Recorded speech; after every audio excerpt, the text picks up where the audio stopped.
સરલાબેનના નાના દીકરા હિતેશના લગ્ન કવિતા સાથે અને એકમાત્ર દીકરી આરતીના લગ્ન નીતિન સાથે નક્કી થયા હતા. એક જ મંડપ નીચે બે લગ્નની તૈયારીઓ ચાલી રહી હતી અને આ બેવડી ખુશી તે ઘરની મોટી વહુ સરિતાના જખમો ઉપર મીઠું ભભરાવાનું કામ કરી રહી હતી.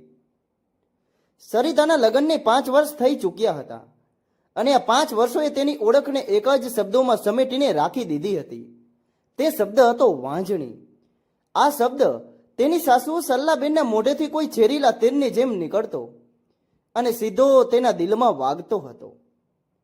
આવનારા મહેમાનો જાણી જોઈને તેને પૂછતા, વહુ ખુશ ખબર ક્યારે સંભળાવો છો? ખોળો ક્યારે ભરવાનો છે? હવે તો બહુ સમય થઈ ગયો. સરલાબેન તરત જ બોલી પડતા કે શહેરના સૌથી મોંઘા ડોક્ટરને બતાવી રહ્યા છીએ, પણ પરિણામ એ જ ઢાંકણના 3 પાન આવે છે. હવે તો મને નાની વહુ પાસેથી જ આશા છે. સરિતા માટે આ બધું અસહ્ય હતું. તે એક ભણેલી ગણેલી અને સમજુ છોકરી હતી, પરંતુ સમાજ અને પરિવારના દબાણ સામે તે પોતાની જાતને લાચાર અનુભવતી હતી. ઘરમાં લગ્નની પહેલી વિધિની તૈયારીઓ થઈ રહી હતી. એક તરફ આરતી માટે પીળો પોશાક, ફૂલોના દાગીના અને બહેનપણીઓની ભીડ હતી, તો બીજી તરફ થનારી વહુ કવિતાના ઘરે મોકલવામાં આવનારા સગુન અને હળદરની થાળીઓ સજાવવામાં આવી હતી. અરે, બધી અહીં જ ઊભી છો, જાઓ જાઓ, હલ્દીની વિધિનો સમય થઈ રહ્યો છે. સરલાબેને આંગણામાં વાતો કરતી સ્ત્રીઓને કહ્યું, પરંતુ તેમણે પોતાની મોટી વહુ સરિતાને અવાજ ન આપ્યો. સરિતા રસોડામાં બધા માટે ચા બનાવી રહી હતી. વિધિ શરૂ થાય તે પહેલા આરતી તૈયાર થઈને સરિતા પાસે આવી. તે પોતાની ભાભીના દર્દને સમજી શકતી હતી. પાછળથી આવીને તેણે સરિતાનો હાથ પકડી લીધો. હે ભાભી, સરિતા એક જ ફીકા સ્મિત સાથે તેની તરફ જોયું. અરે, તું બહુ સુંદર લાગી રહી છે, કોઈની નજર ન લાગે. મારી વહાલી નણંદ રાણીને, મારી ખુશી તારા વગર અધૂરી છે ભાભી, તમે પણ ચાલો ને બહાર. આરતીએ જીદ કરી. સરિતા તેની સાથે બહાર આંગણા સુધી તો આવી ગઈ, પણ તેને ખબર હતી કે તેની સીમા અહીં સુધી જ છે. સ્ત્રીઓ હલ્દી ખાંડવાના ગીતો ગાઈ રહી હતી. સરલાબેન વિધિઓનું નેતૃત્વ કરી રહ્યા હતા. તેમણે જેવી જ સરિતાને આરતી પાસે ઉભેલી જોઈ, તેમની ભ્રુકુટી ચડી ગઈ. તેઓ ખૂબ જ ગુસ્સે થયા. અરે આરતી, તું અહીં શું કરી રહી છે? ચાલ, હલ્દી લગાવી છે તને. તેમણે પોતાની દીકરીને બોલાવી અને પછી સરિતા તરફ ફરીને કહ્યું, અને તને સમજ નથી પડતી? આ હલ્દીની શુભ વિધિ છે. એક દીકરી ઘરથી વિદાય લઈ રહી છે અને બીજી વહુ ઘરમાં આવી રહી. હું નથી ઈચ્છતી કે આ બંનેના સૌભાગ્ય ઉપર કોઈ વાંજણીનો અશુભ પડછાયો પણ પડે. જા, રસોડામાં જો, મહેમાનો માટે કંઈ ઓછું ન પડવું જોઈએ. આ શબ્દો એક ચાબુકની જેમ સરિતા ઉપર પડ્યા. આસપાસ ઉભેલી કેટલીક સ્ત્રીઓએ સહાનુભૂતિથી તેની તરફ જોયું. આરતીએ પોતાની માતાને રોકવા ઈચ્છી. એ માં, આ તમે શું કહી રહ્યા છો? ચૂપ કર તું, તને આ બધી વાતોની ખબર ન પડે. સરલાબેને તેને ઝટકવી નાખી. સરિતાના પગ ત્યાં જ થીજી ગયા. તેનું મોઢું અપમાનની ગરમીથી તપી રહ્યું હતું. આંખોમાં આંસુ હતા. તે ચૂપચાપ પાછી રસોડા તરફ વળી ગઈ, જે હવે તેના માટે આ ઘરમાં એકમાત્ર સુરક્ષિત ખૂણો હતો. જ્યારે આરતીની વિદાય થઈ રહી હતી, ત્યારે તેણે રડતી સરિતાને ગળે લગાવી લીધી. ભાભી, પોતાનું ધ્યાન રાખજો, તેણે સરિતાના કાનમાં ફૂસફૂસાવ્યું. માની વાતોને દિલ ઉપર ન લગાડતા સરિતા કાંઈ બોલી ન શકી. આરતી એકમાત્ર એવી વ્યક્તિ હતી જે તેના વણગયા દર્દને સમજતી હતી. તે જાણતી હતી કે સરિતાના સ્મિત પાછળ કેટલા આંસુ છુપાયેલા છે. એ દિવસ પછી ઘરનો માહોલ બદલાઈ ગયો. નવી વહુ કવિતા પોતાના ચૂલબુલા સ્વભાવથી બધાની લાડકી બની ગઈ. સરલાબેન તેને માથે બેસાડતા. તે દરેકને કહેતા, મારી કવિતા તો સાક્ષાત લક્ષ્મી છે, જોજો આ ઘરને ખુશીઓથી ભરી દેશે. સરિતાનો પતિ કલ્પેશ સરિતાને ખૂબ પ્રેમ કરતો હતો. રાતના સન્નાટામાં તે તેના ઘા ઉપર મલમ લગાવતો, તેને દિલાસો આપતો, પણ દિવસના અજવાળામાં પોતાની મા સામે તેનો અવાજ દબાઈ જતો હતો. હવે સરલાબેને પોતાની ચૂપકીદી તોડીને એક જાહેરાત કરી દીધી હતી. એવી જાહેરાત જે સરિતાના જીવનમાં ભૂકંપ લાવી દેવાની હતી. તેમણે કલ્પેશને ચોખ્ખે ચોખ્ખું કહી દીધું હતું, મને 1 વર્ષની મુદત જોઈએ છે. જો આ 1 વર્ષમાં સરિતાએ ખાનદાનને વારસ ન આપ્યો તો હું તારા બીજા લગ્ન કરાવીશ. મને આ ઘરમાં કુળનો દીવો જોઈએ છે, કોઈ વાંજણી સ્ત્રીનો હાથ નહીં, કુળદીપક જોઈએ છે. સરિતાએ જ્યારે આ સાંભળ્યું ત્યારે તેને લાગ્યું જાણે કોઈ તેના પગ નીચેથી જમીન ખેંચી લીધી હોય. સલ્લાબેનની આ જાહેરાત પછી ઘરનો માહોલ એક અદ્રશ્ય બોજ નીચે દબાઈ ગયો હતો. સરિતા હવે એક કેદી જેવું અનુભવતી હતી, જેને 1 વર્ષની સજા સાંભળવામાં આવી હોય અને દરેક પસાર થતો દિવસ તેને તેના અંતની નજીક લઈ જઈ રહ્યો હોય. કલ્પેશની લાચારી તેની આંખોમાં ચોખ્ખી દેખાતી હતી. તે પોતાની માના નિર્ણય વિરુદ્ધ જવાની હિંમત નહોતો કરી શકતો. સમય રેતીની જેમ સરકતો રહ્યો. સરિતાનું જીવન પ્રાર્થનાઓ અને દવાઓ વચ્ચે સીમિત થઈને રહી ગયું હતું. દર મહિને એક નવી આશા જાગતી અને મહિનાના અંતે તૂટીને વિખરાઈ જતી. આ દરમિયાન કવિતાએ ઘરને પોતાના હાસ્ય અને અનુપણાથી ભરી દીધું હતું. તે સરિતાનું ખૂબ સન્માન કરતી હતી, પણ સલ્લાબેને તે બંને વચ્ચે એક અદ્રશ્ય દિવાલ ઊભી કરી દીધી હતી. આ તણાવપૂર્વ માહોલમાં એક સમાચાર વસંતના પહેલા પવનની લેરખીની જેમ આવ્યા, અને તે સમાચાર હતા કે કવિતા ગર્ભવતી હતી. ઘરમાં જાણે વર્ષો પછી સાચી ખુશીએ દસ્તક આપી હતી. સલ્લાબેનની ખુશીનો કોઈ પાર નહોતો. તેમણે આખા મોહલ્લામાં મીઠાઈ વહેંચી, મંદિરમાં બાધા આખડીઓ રાખી અને કવિતાને પોતાની પલકો ઉપર બેસાડી દીધી. તે તેને કોઈ ફૂલની જેમ સાચવતા. તેના ખાવા પીવાથી લઈને તેના આરામ સુધીનું પૂરેપૂરું ધ્યાન રાખતા. સરિતા પણ આ સમાચારથી ખૂબ ખુશ હતી. તેને લાગ્યું કે કદાચ આવનારા બાળકની કિલકિલારીઓ ઘરના માહોલને બદલી નાખશે. કદાચ તેની સાસુનું ધ્યાન તેના પરથી હટી જશે. પરંતુ તે ખોટી હતી. કવિતાની ગર્ભાવસ્થાએ તેની પોતાની ખામીને વધુ પડતી ઉજાગર કરી દીધી હતી. સલ્લાબેનનું વર્તન હવે પહેલા કરતાં પણ વધુ ક્રૂર અને અપમાનજનક થઈ ગયું હતું. તે હવે સરિતાને કવિતાના પડછાયાથી પણ દૂર રાખતા. દૂર રહે મારી વહુથી, તે તેને લગભગ ધમકાવતા કહેતા. તારી અશુભ નજર મારા આવનારા પૌત્રને લાગી જશે. અમંગળ ક્યાંકની. આ શબ્દો કોઈ એસિડની જેમ સરિતાના આત્મા ઉપર પડતા. સરિતા પથ્થરની મૂરત બનીને બધું સહન કરતી રહી. કલ્પેશે પોતાની માને સમજાવવાનો પ્રયત્ન કર્યો, હે માં, આ તમે શું કહી રહ્યા છો? સરિતા એવું વિચારી પણ ન શકે. તું ચૂપ રે, સલ્લાબેન ત્રાડ પાડતા બોલ્યા. તને શું ખબર બૈરાઓની વાતની? હું મારા વારસદાર સાથે કોઈ જોખમ ન લઈ શકું. આ ઘરમાં કાં તો આ રહેશે કાં તો હું. અને પછી એક દિવસ તેમણે પોતાનો છેલ્લો દાવ રમી લીધો. એક દિવસ સરિતા મંદિરથી પાછી આવી અને હંમેશાની જેમ બધાને પ્રસાદ આપવા લાગી. જેવી જ તે પોતાની દેરાણી કવિતા પાસે પહોંચી કે તરત જ સલ્લાબેન ચીસ પાડી ઉઠ્યા. બહુ થયું તારું આ નાટક. જ્યારથી મારી વહુ ગર્ભવતી થઈ છે તારી બળતરા વધુ વધી ગઈ છે.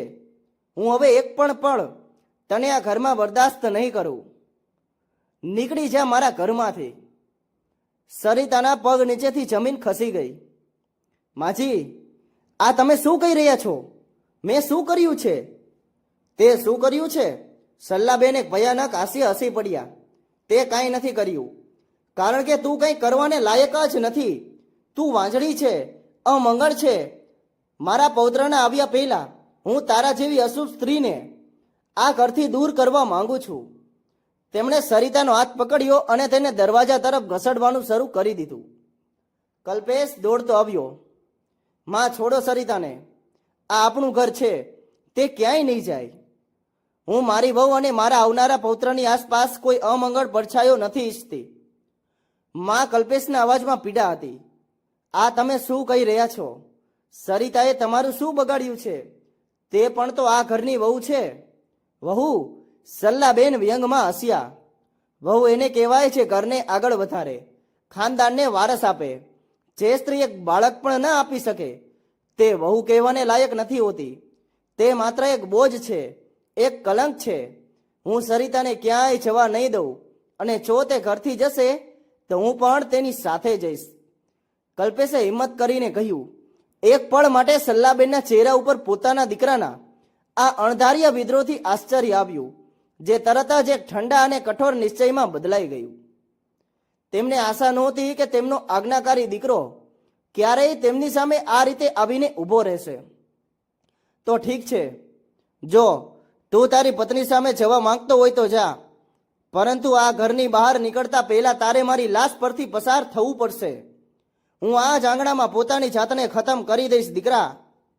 હવે ફેંસલો તારા હાથમાં છે. તારે તારી વાંજળી વહુ જોઈએ છે કે તારી માં? આ શબ્દો નહોતા, એક ચક્રવ્યૂહ હતો. એક એવો ચક્રવ્યૂહ જેમાં એક તરફ પત્નીનો પ્રેમ અને સન્માન હતું, તો બીજી તરફ માનું જીવન અને મમતાનું કરજ. કલ્પેશ ત્યાં જ થીજી ગયો.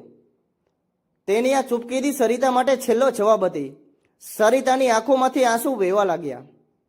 તેણે એક નજર પોતાના પતિ તરફ જોઈ, એ ઘર તરફ જોયું જેને તેણે પોતાના લોહી પરસેવાથી સિંચ્યું હતું, અને પછી ઝૂકેલા માથા સાથે તે દરવાજાની બહાર નીકળી ગઈ.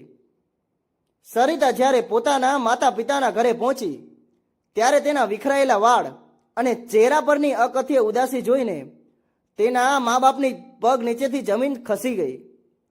તેમની દીકરી જેને તેમણે ખૂબ જ લાડકોટથી ઉછેરી હતી, આજે હાલતમાં તેમના ઉંબરે ઊભી હતી. તેઓ પોતાની દીકરીને લઈને અંદર આવ્યા અને તેને બધી વાત પૂછી. સરિતા રડી પડી અને પોતાની આપવીતી તેમને સંભળાવવા લાગી. પરંતુ તેના માતા પિતાનું મન ન માન્યું. તેમણે નિર્ણય કર્યો કે તેઓ એકવાર જઈને સલ્લાબેન સાથે વાત કરશે. તેમને આજીજી કરશે તો તે જરૂર માની જશે. બીજા દિવસે તેઓ બંને હાથ જોડીને એ ઘરના ઉંબરે ઊભા હતા, જ્યાં થોડા વર્ષ પહેલા તેમણે પોતાની દીકરીની ડોલી મોકલી હતી. અરે બહેનજી, અમારી દીકરીને આમ ન ઠુકરાવો, સરિતાના પિતાએ ભીના અવાજે કહ્યું. તે બહુ સારી છોકરી છે, ઈલાજ ચાલી રહ્યો છે. ભગવાને ધાર્યું તો જલ્દી તેની ગોદ ભરાઈ જશે. કૃપા કરીને તેને એક વધુ તક આપી દો. સરિતાની માં રડતા રડતા બોલી. તે આપ સૌને બહુ પ્રેમ કરે છે બહેનજી, તેની સાથે આવો અન્યાય ન કરો. સરલાબેન પોતાના સોફા ઉપર બેસીને તેમને જોતા હતા.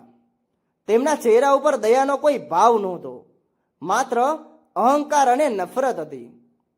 તે પોતાની જગ્યા પરથી ઊભા થયા અને પછી તેમનો અવાજ કોઈ ગાજતા વાદળની જેમ રૂમમાં ગૂંજ્યો. અમારે એવી વહુ નથી જોઈતી જે અમને ખાનદાનનો એક વારસ પણ ન આપી શકે. તમારી દીકરી આ ઘર માટે, મારા ખાનદાન માટે એક કલંક છે. અત્યારે ને અત્યારે અહીંયાથી નીકળી જાઓ અને ફરી ક્યારેય આ ઘર તરફ જોવાની હિંમત ન કરતા. આ શબ્દ કોઈ હથોડાની જેમ વૃદ્ધ મા બાપના દિલ ઉપર વાગ્યા. તેઓ પૂરી રીતે તૂટી ગયા. તેમનું સ્વાભિમાન ચકનાચૂર થઈ ચૂક્યું હતું. તેઓ વધુ કાંઈ પણ બોલ્યા વગર ઝૂકેલા ખભે અને ભારે પગલે ત્યાંથી પાછા ફરી આવ્યા. તેઓ સમજી ગયા હતા કે પથ્થર સામે માથું ભટકાવવાનો કોઈ ફાયદો નથી. જ્યારે આરતીને આખી ઘટનાની ખબર પડી, ખાસ કરીને જે રીતે તેની માએ સરિતાના માતા પિતાને અપમાનિત કર્યા હતા, ત્યારે તેનું લોહી ઉકળી ઉઠ્યું. તેને અહેસાસ થઈ ગયો હતો કે હવે સીધી રીતે વાત કરવાનો કોઈ ફાયદો નથી. તેની માં સત્તા અને અહંકારના નશામાં એટલી આંધળી થઈ ચૂકી હતી કે તેમને કોઈ દર્દનું દેખાતું નહોતું. તેણે પોતાના પતિ નીતિનને બધું જ જણાવ્યું. નીતિન એક સમજદાર અને સુલઝાયેલો માણસ હતો. તેણે આરતીને શાંત કરી અને કહ્યું, આરતી, રડવાથી કાંઈ નહીં થાય. આપણે કંઈક એવું કરવું પડશે જેથી માને પોતાની ભૂલનો અહેસાસ થાય. તેમને એ જ દર્દ અનુભવ કરાવવું પડશે જે તેમણે સરિતા ભાભીને આપ્યું છે. પણ કેવી રીતે નીતિન? આરતીએ પૂછ્યું. તેમને કોઈ ફરક નથી પડતો. ફરક પડશે આરતી, નીતિને એક ઊંડો શ્વાસ લેતા કહ્યું. જ્યારે દર્દ પોતાનું હોય છે ને ત્યારે ફરક જરૂર પડે છે, અને આ કામમાં આપણે કવિતાની મદદ લેવી પડશે. બંનેએ મળીને એક યોજના બનાવી. એક એવી યોજના જે ક્રૂર હતી, પણ કદાચ આ જ એકમાત્ર રસ્તો હતો. 2 દિવસ પછી આરતી રડતી કકડતી પોતાના સાસરીથી પિયર પહોંચી. તેના વાળ વિખરાયેલા હતા, આંખો સૂજી ગયેલી હતી. તેને હાલતમાં જોઈને સલ્લાબેનનું કાળજું મોઢા સુધી આવી ગયું. અરે આરતી, મારી દીકરી શું થયું? નીતિને કાંઈ કહ્યું? તે ગભરાઈને બોલ્યા. અરે તેણે નહીં માં, તેની માએ, આરતી ડુસકા ખાતા બોલી. તેમણે મને ઘરમાંથી કાઢી મૂકી. શું? સલ્લાબેનના પગ નીચેથી જમીન ખસી ગઈ. પણ કેમ? મારી દીકરીમાં શું ખામી છે? એ જ ખામીમાં જે તમને ભાભીમાં દેખાય છે. આરતીએ પોતાની માની આંખોમાં આંખો પરોવીને કહ્યું, મારી સાસુએ કહ્યું છે કે તારા અને તારા ભાઈના લગ્ન એક જ દિવસે થયા હતા. તેની પત્ની કવિતા તો માં બનવાની છે અને તું તો વાંજણી છે. મારા ઘરમાં તારા જેવી અપસુકન્યાળ અને સ્ત્રી માટે મારા માટે કોઈ જગ્યા નથી. જ્યાં સુધી તું આ ઘરમાં રહીશ, મારા દીકરાનો વંશ આગળ નહીં વધી શકે. આટલું કહીને તેમણે મને ધક્કો મારીને બહાર કાઢી મૂકી. માં, આ સાંભળતા જ સલ્લાબેનને લાગ્યું જાણે કોઈએ તેમની છાતીમાં ખંજર ભોંકી દીધું હોય. એ જ શબ્દો, એ જ મેણા, એ જ દર્દ જે તેઓ સરિતાને આપતા હતા, આજે કોઈકે તેમની પોતાની દીકરીને આપ્યા હતા. વાંજણી, અપસુકન્યાળ, આ શબ્દો આજે કાચના ટુકડાની જેમ તેમના પોતાના દિલમાં ખૂંચી રહ્યા હતા. સલ્લાબેનનો ચહેરો ગુસ્સાથી લાલ થઈ ગયો. સરત્વીબેનની આટલી હિંમત! તે મારી દીકરીને વાંજણી કહેશે? હું હમણાં જ જાઉં છું. હું તારી સાસુ સાથે વાત કરીશ. તેની હિંમત કેવી રીતે થઈ મારી દીકરી સાથે આવું કરવાની? તે ગુસ્સામાં ઊભા થયા અને કલ્પેશને ગાડી કાઢવાનો આદેશ આપ્યો. આરતી પણ તેમની સાથે હતી. જ્યારે તેઓ નીતિનના ઘરે પહોંચ્યા ત્યારે સરસ્વતીબેન બેઠક રૂમમાં જ તેમની રાહ જોઈ રહ્યા હતા. તેમના ચહેરા ઉપર કોઈ ગભરાટ નહોતી, પરંતુ એક શાંત, કઠોર ભાવ હતો. અરે આવો આવો વેવાણ, તેમણે કોઈ ઉમળકા વગર કહ્યું. હું તો તમારી જ રાહ જોઈ રહી હતી. અરે આ શું બદતમીજી છે વેવાણ? સલ્લાબેને આવતા જ ગરજવાનું શરૂ કરી દીધું. તમે મારી દીકરીને ઘરમાંથી કાઢવાની હિંમત કેવી રીતે કરી? તમે જાણો પણ છો તે કોની દીકરી છે? સરસ્વતીબેન પોતાની જગ્યા પરથી ઊભા થયા અને ધીમે ધીમે ચાલીને તેમની સામે આવીને ઊભા રહ્યા. તે એક મોટો અટહાસી હસી પડ્યા. એવું હાસ્ય જેમાં અપમાન હતું, વ્યંગ હતો. અરે જાણું છું, ખૂબ સારી રીતે જાણું છું, પણ દીકરી ગમે એની હોય, જો તે અમારા ખાનદાનને એક વારસ ના આપી શકે તો તે અમારા માટે એક બોજથી વધુ કાંઈ નથી. તમારી હિંમત કેવી રીતે થઈ મારી દીકરીને આવું કહેવાની? હજી સલ્લાબેનના શબ્દો અધૂરા રહી ગયા, કારણ કે સરસ્વતીબેનનો અવાજ હવે વધુ ઊંચો અને કઠોર થઈ ગયો હતો. તેમણે સલ્લાબેનની વાત કાપીને એ જ ગાજતા આવતા અવાજ અને એ જ અહંકાર સાથે કહ્યું, જેમાં સલ્લાબેને પોતે સરિતાના માતા પિતાને અપમાનિત કર્યા હતા. લઈ જાઓ તમારી વાંજણી દીકરીને અહીંયાથી. તેમણે સલ્લાબેન તરફ આંગળી ચિંતા કહ્યું, અમારે નથી જોઈતી એવી વાંજણી વહુ જે અમને ખાનદાનનો વારિસ ન આપી શકે. તમારી દીકરી આ ઘર માટે, મારા ખાનદાન માટે એક કલંક છે. એને લઈ જાઓ અને ફરી ક્યારેય આ ઘર તરફ જોવાની હિંમત પણ ન કરતા. એક પળ માટે સમય થંભી ગયો. એ જ શબ્દો, બિલકુલ એ જ શબ્દો સલ્લાબેનના કાનમાં તેમના જ કહેલા શબ્દ કોઈ પડઘાની જેમ ગુંજી રહ્યા હતા. તેમની આંખો સામે એ દ્રશ્ય તરી આવ્યું, જ્યારે સરિતાના માતા પિતા હાથ જોડીને તેમની સામે ઊભા હતા અને તેઓ આ જ રીતે અહંકારમાં ચૂર થઈને તેમણે અપમાનિત કરી રહ્યા હતા. તેમને લાગ્યું કે જાણે કોઈએ તેમને અરીસા સામે ઊભા રાખી દીધા હોય અને અરીસામાં તેમને પોતાનું જ કદરૂપું રૂપ દેખાઈ રહ્યું હોય. તેમનો ગુસ્સો, તેમનો અહંકાર બધું એક જ પળમાં ઉગડી ગયું. તેમના ઘૂંટણ ધ્રુજવા લાગ્યા. તેમની આંખો સામે અંધારું છવાઈ ગયું. આજે પહેલી વાર તેમને અહેસાસ થયો. તેમને સમજાયું કે જ્યારે તેમણે સરિતાને ઘરમાંથી કાઢી હશે ત્યારે તેના મા બાપ ઉપર શું વીતી હશે. તેમને સમજાયું કે વાંજળી શબ્દ સાંભળવામાં કેટલો ઝેરીલો લાગે છે. કલ્પેશ ગાડી ચલાવી રહ્યો હતો. બાજુમાં બેઠેલી આરતી ચૂપચાપ બહાર જોઈ રહી હતી અને પાછળની સીટ ઉપર સલ્લાબેન પથ્થરની મૂરત બનીને બેઠા હતા. જેવા જ ઘરે પહોંચ્યા, સલ્લાબેન કોઈની પણ રાહ જોયા વગર ઝડપથી ગાડીમાંથી ઉતર્યા અને લથડતા કદમે અંદર ચાલ્યા ગયા. તે સીધા બેઠક રૂમમાં પહોંચ્યા અને ત્યાં રાખેલા મોટા સોફા ઉપર એ જ રીતે ઢળી પડ્યા, જાણે તેમના શરીરમાં જીવ જ ન બચ્યો હોય. આ માત્ર એક શારીરિક નબળાઈ નહોતી, આ તેમના અભિમાન, તેમના વિશ્વાસ અને તેમના સમગ્ર અસ્તિત્વનું ભાંગી પડવું હતું. તે જમીન ઉપર બેસીને કોઈ નાના બાળકની જેમ ધ્રુસકે ને ધ્રુસકે રડવા લાગ્યા. પરંતુ તેમના મોઢામાંથી એક શબ્દ પણ નીકળી શકતો નહોતો. કદાચ તેમના ગુના એટલા ભારે હતા કે શબ્દ પણ તેમનો બોજ ઉઠાવવાનો ઇનકાર કરી રહ્યા હતા. ત્યારે જ કવિતા, તેમની નાની વહુ, જે આખા નાટકનો એક મહત્વનો કિસ્સો હતી, તેમની પાસે આવી. તેણે એક ગ્લાસ પાણી તેમની તરફ લંબાવ્યું. કવિતા તેમની પાસે જમીન ઉપર બેસી ગઈ. તેના અવાજમાં ગુસ્સો નહોતો, બલકે એક ઠરેલી શાંત ગંભીરતા હતી, જે કોઈ પણ ચીજ કરતાં વધુ અસરકારક હતી. કેવું લાગ્યું માજી? તેણે ધીમેથી પૂછ્યું. સલ્લાબેને ચમકીને તેની તરફ જોયું. કેવું લાગ્યું પોતાની દીકરી માટે એ જ શબ્દો સાંભળીને, જે તમે સરિતા ભાભી માટે ખૂબ જ સહેલાઈથી કહી દેતા હતા? કવિતાએ પોતાની વાત ચાલુ રાખી. દર્દ થયું ને? અપમાન અનુભવાયું? એવું લાગ્યું ને કે કોઈએ તમારા દિલ ઉપર ખંજર ચલાવી દીધું હોય? સલ્લાબેનના ડસકા વધુ તેજ થઈ ગયા. તમે જ કહેતા હતા ને માજી કે સ્ત્રીની અસલી ઓળખ તેની કૂકથી હોય છે. તો શું આજે આરતીની પણ આ જ ઓળખ રહી ગઈ છે? તમે કહેતા હતા કે જે સ્ત્રી વારસ ના આપી શકે તેને ઘરમાં રહેવાનો કોઈ હક નથી. તો શું આજે તમારી દીકરી પણ પોતાના ઘરમાં રહેવાનો હક ગુમાવી ચૂકી છે? કવિતાના દરેક સવાલ સાથે સલ્લાબેન જમીનમાં વધુ ને વધુ ખૂંપતા જતા હતા. જ્યારે સરિતા ભાભીના માતા પિતા તમારી સામે હાથ જોડીને ઊભા હતા, ત્યારે તમે વિચાર્યું હતું કે તેમના હૃદયમાં એક દિલ છે, તેમના સીનામાં દિલ છે, તેમની પણ એક દીકરી છે, જેના માટે તેમણે પણ સપના જોયા હશે. તમે તો બહુ સહેલાઈથી કહી દીધું હતું, લઈ જાઓ તમારી વાંજણી દીકરીને. જાણો છો કેમ? કારણ કે તે બીજાની દીકરી હતી. આજે જ્યારે એ જાગ તમારા પોતાના આંગણા સુધી પહોંચી છે, ત્યારે તમને તેની આંચ અનુભવાઈ રહી છે. આ સાંભળીને સલ્લાબેને પોતાના બંને હાથોથી પોતાનો ચહેરો છુપાવી દીધો.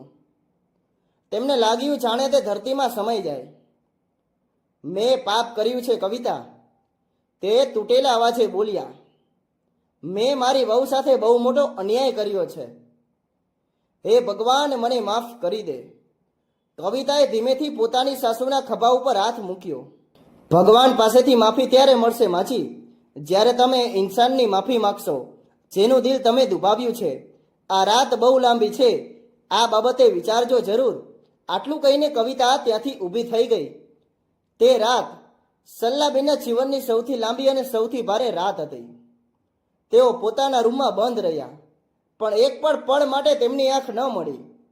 ઘડિયાળનો ટીક ટીક અવાજ તેમને તેમના પાપોનો હિસાબ સંભળાવી રહ્યો હતો. તેમની આંખો સામે વારંવાર સરિતાનો આંસુઓથી ભરેલો ચહેરો, તેના માતા પિતાના નમેલા મસ્તક અને પછી આરતીનો ડરેલો ચહેરો ઘૂમી રહ્યો હતો. પશ્ચાતાપની અગ્નિ તેમને આખી રાત બાળતી રહી. તેમના અહંકારને, તેમની ખોટી શાનને, તેમની સંકુચિત વિચારસરણીને બધું જ ભસ્મીભૂત કરતી હતી. જ્યારે સવારના પહેલા કિરણે બારીમાંથી ડોકિયું કર્યું, ત્યારે તેઓ એક નવજીવન પામેલા સલ્લાબેન હતા. તેમના વાળ વિખરાયેલા હતા, આંખો સૂજી ગયેલી હતી, પણ ચહેરા ઉપર એક અજીબ શાંતિ અને દ્રઢ નિશ્ચય હતો. તેઓ રૂમની બહાર નીકળ્યા. કલ્પેશ, કવિતા અને આરતી બેઠક રૂમમાં આરામથી ચા નાસ્તો કરી રહ્યા હતા. સલ્લાબેન સીધા કલ્પેશ પાસે ગયા. તેમના અવાજમાં એક ભારેપણું હતું. કલ્પેશ, અત્યારે જ ગાડી કાઢ. ક્યાં જવું છે એમાં? સરિતાના પિયર. તેમણે પોતાની ભીની આંખોથી પોતાના દીકરા તરફ જોતા કહ્યું. કલ્પેશ અને કવિતા ચૂપચાપ ઊભા રહીને આ બધું જોઈ રહ્યા હતા. જ્યારે સલ્લાબેન ગાડીમાંથી ઉતરીને સરિતાના પિયરના ઉંબરે પહોંચ્યા, ત્યારે રાત ઘેરાઈ ચૂકી હતી. તેઓ સીધા અંદર ગયા. સરિતા પોતાની મા પાસે બેઠી હતી. તેનો ચહેરો કરમાયેલો હતો. પોતાની સાસુને સામે જોઈને તે ડરી ગઈ, પરંતુ પછી જે થયું તેની કોઈએ કલ્પના પણ કરી નહોતી. સલ્લાબેન સીધા જઈને સરિતાના પગમાં પડી ગયા. મને માફ કરી દે દીકરી, હું તારી ગુનેગાર છું. સરિતા અને તેના માતા પિતા આભા બની ગયા. અરે, આ તમે શું કરી રહ્યા છો માજી? ઉઠો. સરિતાએ તેમને ઉઠાડવાનો પ્રયત્ન કર્યો. ના, સલ્લાબેન રડતા રડતા બોલ્યા. જ્યાં સુધી તું મને માફ નહીં કરે ને દીકરી, હું નહીં ઉઠું. હું આંધળી થઈ ગઈ હતી દીકરી. વારસની ચામાં હું એક ઇન્સાનમાંથી શેતાન બની ગઈ હતી. જે દર્દ મેં તને આપ્યું, આજે જ્યારે એ જ દર્દ મારી પોતાની દીકરી ઉપર આવ્યું ત્યારે મારી આંખ ખુલી. મેં પાપ કર્યું છે અને પાપીને માફી માંગવાનો હક નથી હોતો. પણ હું તોય ભીખ માંગુ છું. પોતાના ઘરે પાછી ચાલ દીકરી. એ ઘર તારા વિના અધૂરું છે, સૂનું છે. તેમણે હાથ જોડીને સરિતાના માતા પિતાને કહ્યું, હું આપ લોકોની પણ ગુનેગાર છું. મેં તમારી દીકરીને સતાવી, તેને અપમાનિત કરી. બને તો મને માફ કરી દેજો. માહોલમાં એક ઘેરો સન્નાટો હતો, જેમાં માત્ર ડસકા ગુંજી રહ્યા હતા. ત્યારે જ સરિતાની માં બોલી, જે થયું તે ભૂલી જાઓ વેવાણ. તમને તમારી ભૂલનો અહેસાસ થઈ ગયો, એટલું જ અમારા માટે બહુ છે. સલ્લાબેને સરિતાનો હાથ પકડ્યો અને કહ્યું, દીકરી, હું જાણું છું જે જખમ મેં આપ્યા છે ને તે સહેલાઈથી નહીં ભરાય. પણ હું વચન આપું છું, આજથી એ ઘરમાં તને વહુનો નહીં પરંતુ દીકરીનો, સૌથી મોટી દીકરીનો દરજ્જો મળશે. તારી કૂક ભરાય કે ન ભરાય, પણ તું હંમેશા એ ઘરની લક્ષ્મી રહીશ. સરિતાની આંખોમાં આંસુ હતા, પણ આજે એ આંસુ ખુશીના હતા. તે રાતે જ્યારે સરિતા પાછી પોતાના સાસરિયામાં આવી ત્યારે સલ્લાબેને દરવાજા ઉપર આરતીની થાળી લઈને તેનું સ્વાગત કર્યું. આજે મારા ઘરની વહુ નહીં, મારી સૌથી મોટી દીકરી મારા ઘરે આવી છે, તેમણે રડતા રડતા કહ્યું. ઘર એ જ હતું, લોકો એ જ હતા, પણ આજે બધું જ બદલાઈ ચૂક્યું હતું. બીજા દિવસે સવારે આરતીએ પોતાની માને કહ્યું, સારું માં, હવે હું મારા ઘરે જાઉં છું, મારું કામ પૂરું થઈ ગયું. સલ્લાબેને ચોંકીને પોતાની દીકરી તરફ જોયું. અરે ઘરે? પણ દીકરી, તારી સાસુ તે તો તને અપનાવવા તૈયાર જ નથી. ત્યારે જ દરવાજાથી આરતીનો પતિ નીતિન અંદર આવ્યો. અરે માજી, એ તો એક નાટક હતું. નાટક? સલ્લાબેનની આંખોમાં અવિશ્વાસ અને આશ્ચર્ય તરી આવ્યું. કેવું નાટક? હવે સરસ્વતીબેન આગળ વધ્યા. તેમણે આગળ વધીને સલ્લાબેન સામે હાથ જોડી દીધા. બહેનજી, આ દગા માટે મને માફ કરી દેજો, તેમણે નરમ અવાજે કહ્યું. પરંતુ ક્યારેક જ્યારે કોઈ પોતાનો રસ્તો ભટકી જાય તો તેને સાચા રસ્તા ઉપર લાવવા માટે થોડું કઠોર તો બનવું પડે છે. સલ્લાબેન હેરાન પરેશાન થઈને ક્યારેક પોતાની દીકરીને જોતા, તો ક્યારેક નીતિનને, તો ક્યારેક પોતાના વેવાણ સરસ્વતી બેનને. હા માં, આરતીએ કહ્યું. નીતિન કે માછી મને ઘરમાંથી નહોતી કાઢી. આ બધું અમે સાથે મળીને એક નાટક કર્યું હતું, જેથી તમારી આંખો ખુલી શકે, જેથી તમે એ દર્દ અનુભવી શકો જે ભાભી વર્ષોથી સહન કરી રહ્યા હતા. સલ્લાબેન અવાક રહી ગયા. એક પળ માટે તેમને ગુસ્સો આવ્યો, પણ બીજી જ પળે તેમને અહેસાસ થયો કે તેમની દીકરીએ જે કર્યું તે સાચું હતું. જો તે આ નાટક ન કરત તો કદાચ તેઓ ક્યારેય પોતાની વહુ સાથે ન્યાય ન કરી શકત. તે સાચું કર્યું આરતી, જે પોતાની માને સાચા રસ્તા ઉપર લઈ આવી. તેમણે કહ્યું, એ દિવસ પછીથી સલ્લાબેન પોતાની બંને વહુ સરિતા અને કવિતાને ખૂબ જ ધ્યાન રાખતા. સરિતા અને કવિતા બંને એકસાથે ડૉક્ટર પાસે જતી.